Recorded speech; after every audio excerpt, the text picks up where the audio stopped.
Hi everyone, welcome back. If you had guessed dinosaur cake, yes, you are correct. I told you in my last video that my baby was turning 4 years old, so this is his birthday cake. Let me show you how I put it together. I'm starting off by using 8-inch cakes. This is my chocolate cake recipe, and I'm using a buttercream border. I am filling my cake with a chocolate ganache. Just making sure my ganache is spread evenly, and then I will repeat with the second and third layer. And as always, you can find my recipes on my channel as well. And just a little fun fact, I know I've told you guys that I have kids, but out of all my kids, this is the only one that is obsessed with dinosaurs. And so because of him, I know most of the dinosaur names. And now I'm just doing a crumb coat onto my cake. I'm just using my buttercream to seal in any of the excess crumbs because I don't want a lot showing when I'm doing my final frosting. And if you guys are wondering, yes, I do have a larger offset spatula, but I just prefer the smaller one. I feel like I'm more in control. Sometimes I'll take out the larger one and try using it, but I just can't get myself to use it on a regular basis. And now I'm going in with my cake scraper. I'm just scraping off any excess buttercream and just to make sure that I have nice straight edges onto my cake. I'm filling in any gaps that I have in my cake before I go back in with my scraper. And just know that anytime you have a uneven cake, you can always fix it with frosting.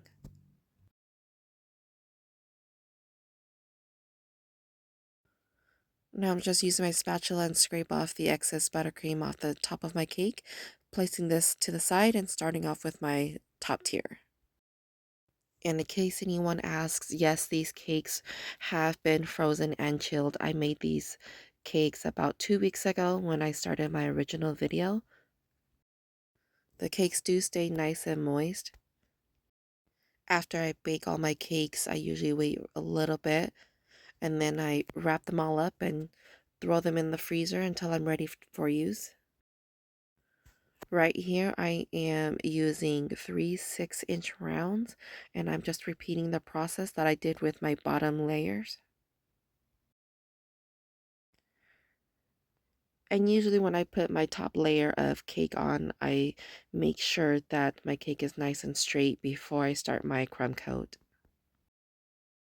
Anytime I do a crumb coat, I always make sure I get in between my fillings.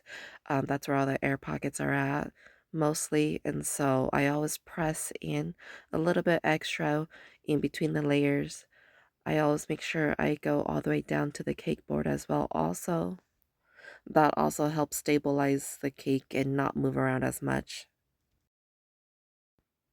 It's so much easier just put buttercream on top and then just use what I need as I go along instead of going back and forth from my buttercream bowl. I'm using the cake scraper again just to scrape off any excess buttercream, just to make sure that I have straight edges onto my cake.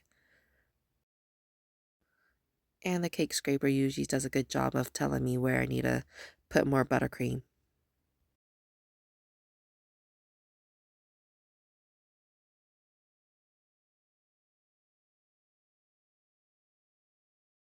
I'm just adding a little bit more buttercream onto my cake.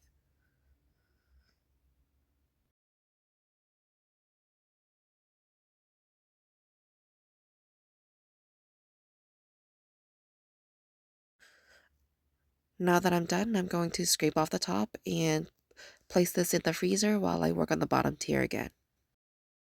I've got my buttercream back out. I ended up mixing my buttercream and my chocolate ganache together to make this chocolate brown color. I'm using the same method as I did with my crumb coat, and so I'm going in with my cake spatula first, and then I'm going to finish it by using my cake scraper. A little funny story behind this cake. I didn't even know what kind of design I wanted until the night before.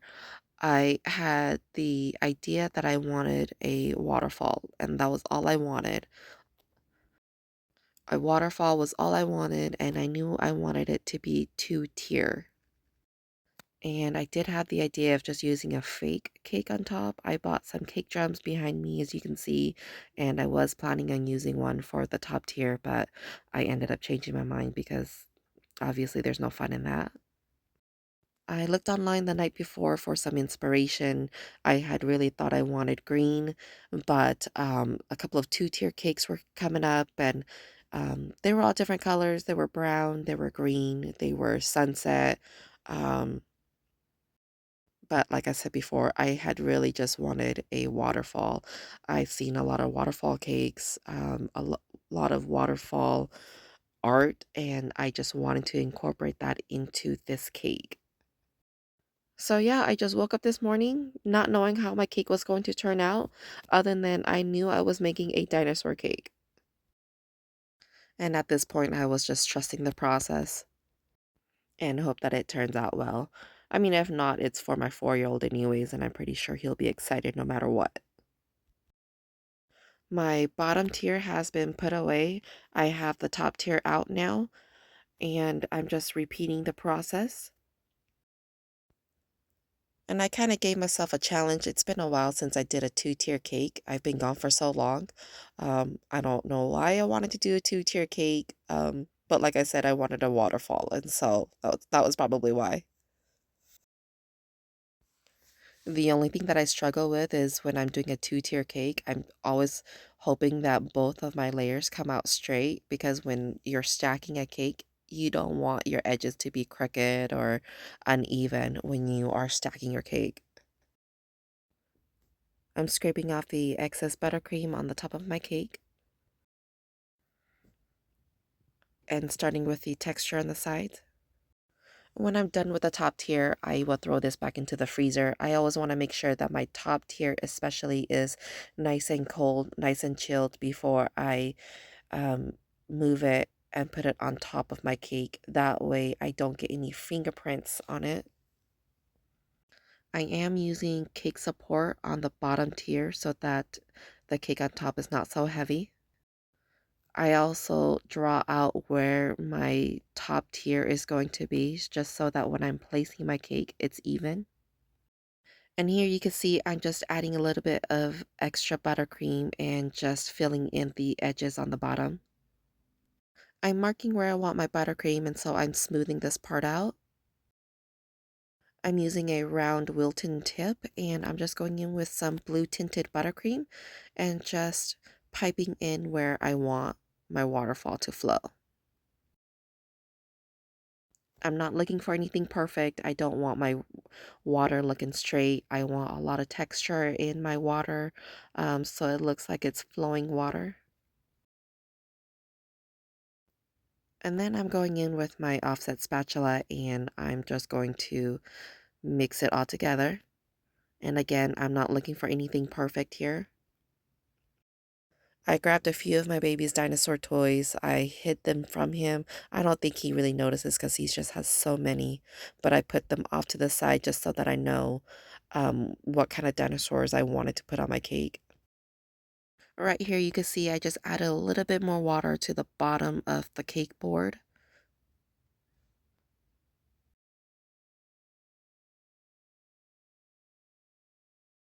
Finishing out smoothing, and then I'm going in with my black buttercream. As you can tell, it's not mixed all the way because I wanted different colors. And I wanted more of a stone piping instead of just rocks. I knew I didn't want rocks or pebbles onto my cake. I wanted more of a stone wall theme. So hopefully I was able to achieve that. You guys can let me know. I'm making it as uneven as possible, overlapping the water as well.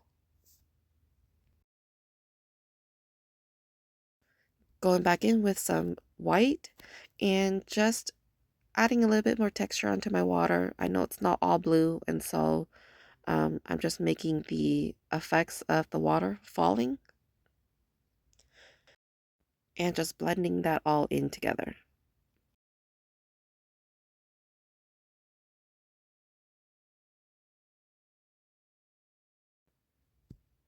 And now I'm going in with some green buttercream. I wanted to pipe some vines along my borders, and the idea was to make it as uneven as possible. Um, I'm doing some long ones, some short ones, some ripped ones, and I'm just going to do that all around my cake. Let me know, does that look okay? And now I've got my grass tip, and I am just piping some grass onto my cake. Um, Not really thinking about all over the cake, but just where I want to pipe grass on. It's more so that my dinosaurs can stand on something. And then right here, I decided I wanted some grass onto my stones, and so I decided to add some grass on there. It's kind of maybe more like a moss effect. Still trusting the process as I go along. And adding some buttercream to the bottom of my cake. And maybe just some empty areas where I could see the crumb coat showing. Frosting always helps hiding any of your imperfections. And then I decided to add just a little bit more grass onto the top of my cake just for some finishing touches.